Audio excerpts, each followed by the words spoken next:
My name's Chris Santiago from MMA On. Today I'm here with the former Bellator Bantamweight Kingpin himself, the Spaniard, Juan Archuleta. Juan, how's it going today? Going good. Good, man. Thanks for having me on. I appreciate it. For sure, for sure. And I just want to thank you again for the time and thank you for the picture that we took at Bellator 268. It came out great. Oh, nice.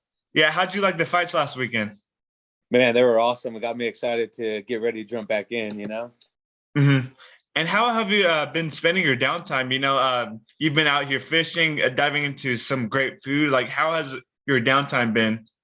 Well, I've been trying to get a fight, honestly, but it seems like they've been putting me on the shelf a little bit, which is fine because, again, you get to reevaluate, watch some of your teammates fight and things like that. I've offered to fight 155, 145, 35.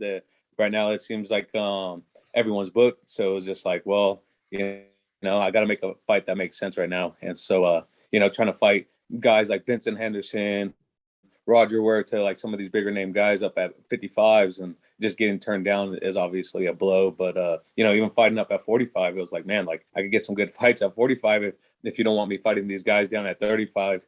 So it's just been a waiting period, but it's been good because, again, you sharpen up the skills, see some of your teammates fight and things like that. So. Yeah, for sure, for sure. Then, I just want to get right into it. Bellator just announced Sergio Pettis versus Kyoji Horiguchi, the risen champion. What do you think about that news? I mean, it's laughable, right? On my stance, it's like, man, they're like, oh, he's the rightful heir to a rematch. It's like, well, what happened when I was claiming to fight him for my rematch or to give him the rematch? He was nowhere to be found. He was like, oh, I'm gonna go fight Risen first and da da da. It's like, dude, you had an obligation to defend your title against me, and I've blatantly thrown that out there in the media time and time again. Now all of a sudden I was gone, and all of a sudden he wants back in and demands a rematch right away or initiates that, and then they go forward and say, oh yeah, he was a champ, da da da. He's rightful to the rematch. It's like, well, where was that talk when I was trying to fight him, right? And now I'm trying to stake my claim for my rematch, which I felt like I did rewatching the fight, like. I felt like I won, great, based on my scoring, takedown all around martial arts. Like, you got a guy that just sat back and defended the whole time. It's like, first of all, I could have done that. I'm the champ. Like, he didn't take anything from me to begin with, right? Like, he didn't go out there and stake a claim, say, I'm going to push forward offense. I'm going to go take this title from Archuleta. I was out there pushing the pace, out there engaging, broke my hand, broke my foot in the first 2 minutes just because he's defending off. And rightfully, he should have put me away with a broken hand and a broken foot. And so I tried to stake my claim for this rematch. And then they were just like, oh, no, you lost. It's like, I didn't lose. Like, on what scorecards? Like, how is MMA judging even, like, me as a fighter, as a world champ? I don't even know how the criteria goes for fighting anymore. Like, you got people saying, oh, takedowns don't matter. Well, in wrestling, if you take someone down, that's points. Like, that's called 2 points of a takedown. If you control someone and push them out of the ring, and you're being advantaged, and wrestling, that's called an advantage, and that's called passivity on the opponent that's being defensive.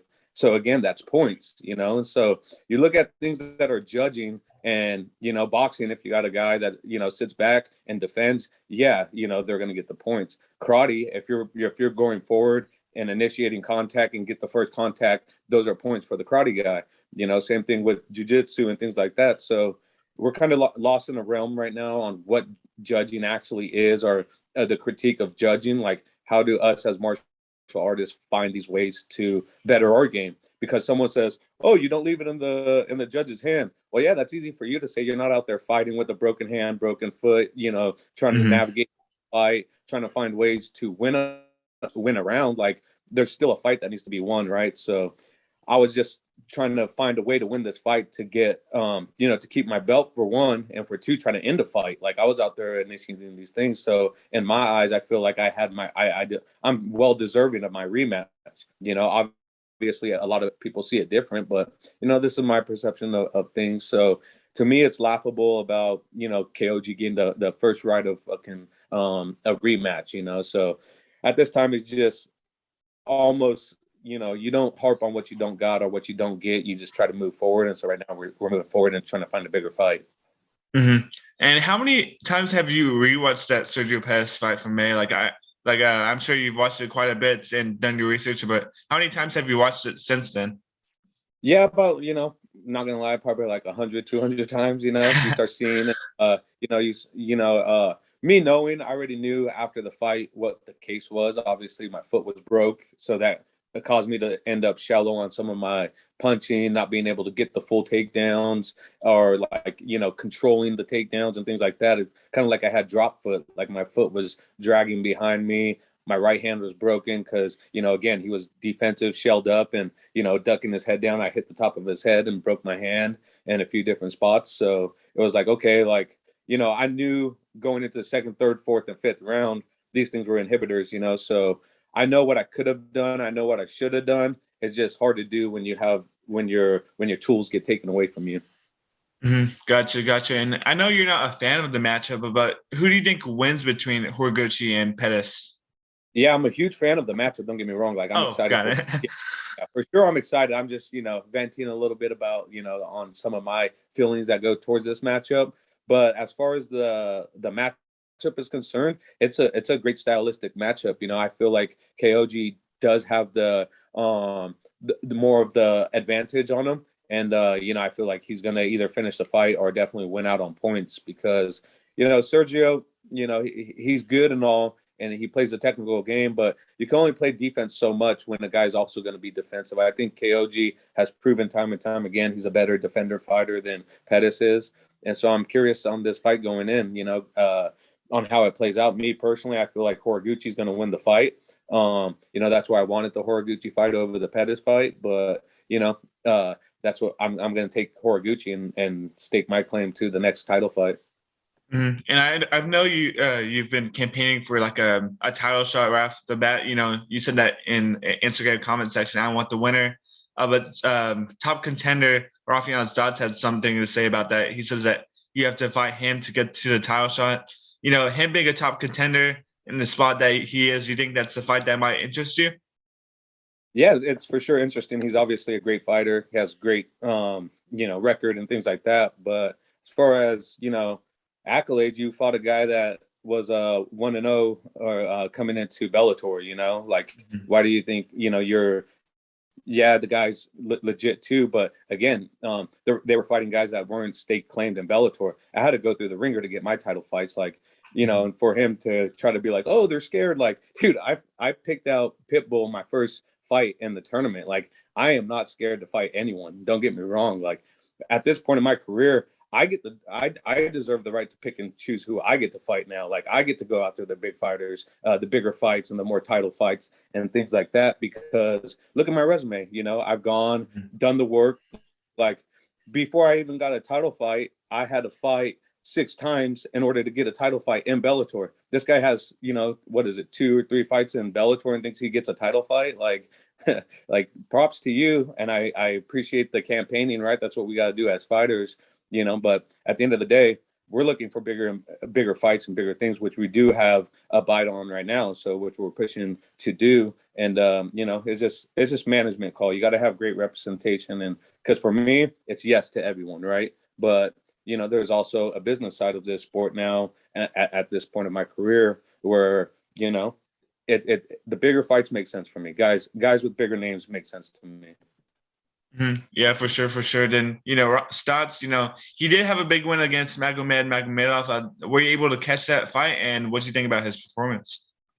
Yeah, definitely. He's definitely a well-rounded fighter, right? I mean, for me, it's you got two guys that were unsure of themselves, unsure of their techniques and things like that, and kind of held back the trigger a little bit. Neither of them had a broken bone or things going like that. So it's like, Mhm. dude, go for the finish. Go out there and push for it. And they get in a scramble, he has a chance to finish it, and then he doesn't. So it's like, well, but they're great fighters. Don't get me wrong, and that's why this tournament setting, if it does come up, the bantamweight tournament setting does come up. It's like that's another thing, right? It's like, why are these fights happening right now if you're guaranteeing a bantamweight tournament? Like, how does that make sense? Like, you fight a guy that's going to be fighting in the tournament 6 weeks later or a month later, 2 months later. How does that make sense as well? It's just like, it doesn't. You know, it kind of goes like a blanket over the audience's eyes. Like, oh, we already seen this fight, so who cares about it? Like, we already know this person won. Like, for instance, James Gallagher and Patchy Mix, they're going to be fighting. Well, what happens if the tournament comes on and then people say they get matched up? They're like, dude, we already seen this fight. Are you freaking kidding me? Like, why is this fight happening again? You know, the Sergio Pettis and the Horiguchi fight. As a fan, you're excited for the fight, but if you're running a tournament, you know, well, we already seen this matchup. Like, say for instance, Horiguchi wins, and then they throw the tournament. Then they say, oh, we're going to give Pettis a rematch. It's like, well, dude, we're in a tournament. How does that even make sense? Like, you know, so to me, I'm trying to like understand what they're doing as an athlete and as a fighter, and trying to be smart for the fans' sake, because that's ultimately what my goal is. I'm an entertainer. I want to entertain the fans, but at the right time. It's like, you don't just say make decisions off of impulse, right? Or like anger or things like that. You got to say, okay, there's calculated risk and there's actually calculated gain. So I'm not after calculated risk anymore. I've already done that in my career. I'm after calculated gain at this point. So if this point says, okay, we're going to do a tournament, okay, then let's weigh out all the options. Let's see the top 5 fighters, top 8 fighters, me being one of them, so 7 of them. Why fight one of those 7 if we're going to have a tournament a month later? How does that make sense? Like, do you understand what I'm saying? For sure. I don't know if it sounds like I'm over like exaggerating something that I'm not, but I don't know. I'm just trying to see what they're doing, or what, you know, we're left in the dark just like the fans. So, you know, I've been trying to campaign, like you said, since September, August for a fight. Haven't got it, you know, and so it's just like I'm sitting on the shelf, and I've been asking for fights at 55, 45, 35, shit, even 70. Like, fuck, put me in somewhere. Like, I don't care. Just give me a fight. But at this point now, it's just like, no, just wait for the 35 tournament. You're fighting in January. It's like, okay, well, you know, I fought one time this year. You know, Stouts already fought after, you know, we fought the same time. He already fought. So how does that make sense? You know, it's like, now you want me to fight a guy that's continually fighting and has the momentum and has these things. You know, Magomedov, he's fought twice since I've only fought Pettis. Now you want me to go in and fight a guy that's coming off a loss and wants to get revenge? You know, Patchy and Gallagher, you got these guys fighting. You know, it's just like, you know, where's my momentum? Where do I get my rematch? Where do I get my activity going? You know, so it's just like, you want me to fight a guy coming off the shelf for 9 months, 8 months? You know, it's just like, how does that make sense? You know, so. Mm-hmm. For sure, for sure. And we all know that Juan Archuleta is like an anytime, anywhere kind of fighter. But when and where would you like to make your return? Well, at this point, I'm told January. So January is the point. You know, it's like this instance that happened today with the guy down from Brazil. You know, he says, oh, you know, I signed the dotted line at 185, but I can't make the weight. It's like, Oh, you Paulo know, Costa, yeah. Yeah, Paulo Costa. And then now Marvin Vittori had a struggle, because as professionals, like right now, I know I'm fighting possibly in January. So I'm training specifically to fight at 135 in January.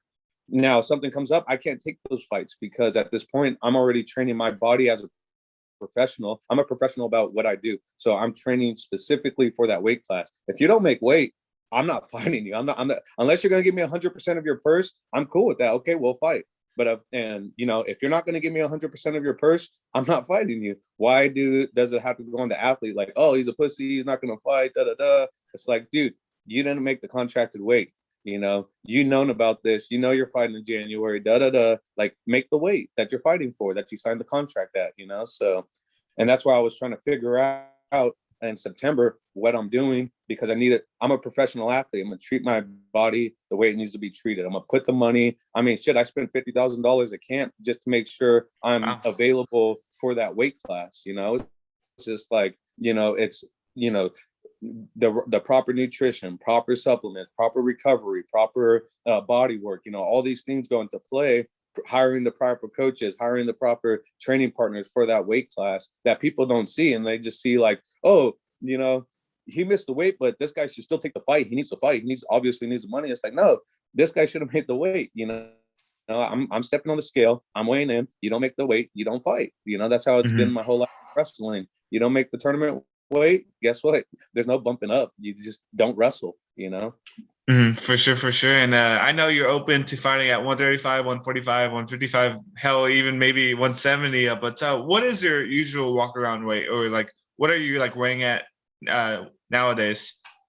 Well, right now I'm down to 167, but walking around weight, I mean, I shoot up to 185, 190 of solid muscle because Wow. I'm rebuilding my body after an extreme weight cut. You know, people think like, oh, you mix the weight, like, no, like to properly put the weight back on and then to go down and execute these game plans. Like I said, I'm a professional athlete. I'm probably, we do a lot of things to preserve the body. Like I can't go out there and just keep running my body ragged. There's going to be a dead end at some point. But if you, take both in between and you say, okay, rehydrate, refuel, rebuild the muscle and things like that, then find out, 3 to 4 months, where am I fighting at? Then you can make those adjustments for that fight. So, being a professional athlete, that's how you got to treat the body, like LeBron James spends $1 million just on his body work alone on recovering, so it's just like, if you don't do that and you don't take care of the body, it's soon enough going to run out on you. For sure, for sure. And if the Grand Prix does end up happening, I mean, it's going to be more of a like a revenge tour, I guess, since everybody is like going to rematch each other. But when do you think we could expect that to happen? Like a little bit before the Grand Prix finale between Anderson and Nemkov, or you think it's going to be like a little bit later in 2022? Yeah, I mean, they said they didn't want two tournaments running at the same time, right? And that's what you can't have as a fan of Bellator. You don't want too much going on. So, it just depends. Like I said, it depends what they do. It sucks being left in the dark as a fan as well. Like myself, I'm a fighter and I'm left in the dark. And so we have no idea what's going on. They say, oh yeah, possibility, but you still have to fight. Like, well, how do these fights make sense if we're going to do a tournament? Like as an athlete, like I'm thinking this, as a fan, people just want to see good fights. At the same time, if you're telling me there's a tournament going on, why give an opponent more information than he needs, right? Like if I'm fighting an opponent, like Sergio already has gathered information that he needs. Patchy already gathers information that he needs for a rematch. Like why give more of these players information that they don't need, right? And same in their case. Why are they going to give me information that I don't need in order to win $1 million? This is $1 million we're talking about. This is life-changing money. These and then plus your bonus or your fight purse you get. So you gotta. I know some of these guys are young, hungry, want to be the next in line, but guess what? You're not the next in line if there's a tournament going on. Like hello, like does this not register or make sense to you? Like they guarantee there's a 135 title coming up or 135 tournament coming up, and you're thinking like I need the next fight for freaking a title fight. It's like okay, like cool, like get beat up. Don't get me wrong, like yeah, let's go and fight then. But that's immaturity, that's an immaturity kid at a young age thinking like I just need the next title fight. It's like cool, like go get it then. Like good luck. I'm gonna make calculated, smart decisions because I'm a professional athlete, not just a young kid coming out of the bar and saying I'll fight anyone. Like who wants to fight me? Like hey, it's like that doesn't seem smart to me, And I'm around a lot of smart people that's been in this game for a very long time, and I got representation of people that have fought and that have been in the sport, not just yes men managers that are like, yeah, we'll take that. Yeah, we'll take that. It's like, okay, let's give them as the least information as we can. So when we head into this tournament, no one knows what's going on, Yeah, shout out to Upgrade and Julian, the best management agency on the planet. So, but as one of the more intellectual minds on Bellator, what are your predictions for Patchy Mix versus James Gallagher next month? Man, I think a lot of people are going to be expecting to see a grappling match, but I think it nullifies each other. I think it's like having two wrestlers fight each other. You're going to get a stand-up fight, right? I think you're going to get a nullification of the grappling, right? So it's going to come down to who stand-up's better, who's going to be able to dictate a pace on their feet, or who gasses out first, where when they do get the takedown, someone's going to play guard or someone's going to play, the half guard, rubber guard, whatever it may be. And, I know Patchy's in there, and I know Gallagher is a hell of a grappler. Like, I don't take that away from him at all. So I don't know if I've never grappled with him, or I've seen some and heard some things about his grappling that are up to way above par. you know, and so.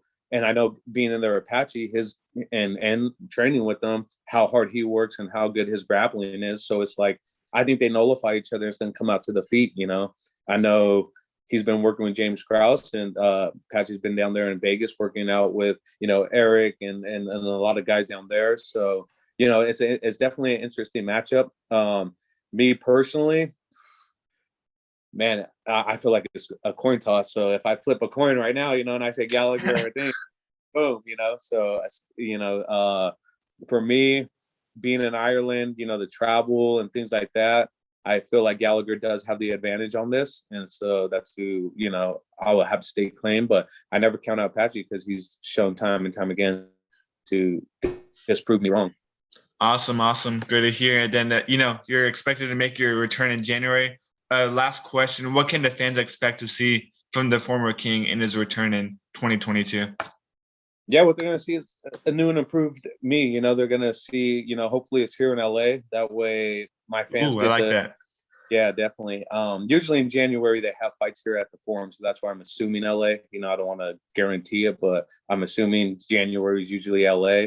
But, you're going to see just pure dominance in my game. You're going to go through. I don't take this time off just to hang out and socialize and do things like that. I've been working. I've been helping guys with their camps, been seeing and feeling the wins and losses of some of my teammates. And so it makes me hungry, right? And it makes me want to improve. It makes me not want to feel those feelings like I had my last one where, you got to take it out of the judges' hands once again and show dominance. But, we're fighting top level athletes right now and top level performers and top level fighters. So, we're going to go in there, and I'm going to have to set myself apart. And there's only one way I know how to do that. And that's hard work. And then when I go into the cage, I'm going to let that transpire and show hard work in the cage as well.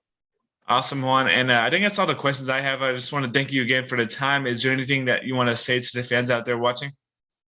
I appreciate it. Get ready to all the fans out there, especially on your podcast. Thank you guys for tuning in. I'm going to go out there and, you're going to see a young, hungry lion come back to life and go back out there and really take what's mine, and I felt like I never lost a fight to begin with. So that puts me back in a humbling situation where I got to work just as hard.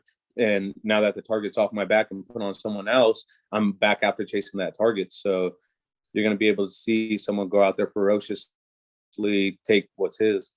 Awesome. Thanks so much, Juan, and best of luck in January. And then I hope to see you at a Bellator event soon. Oh, heck yeah. I'll be there, man. Have a good one. You too.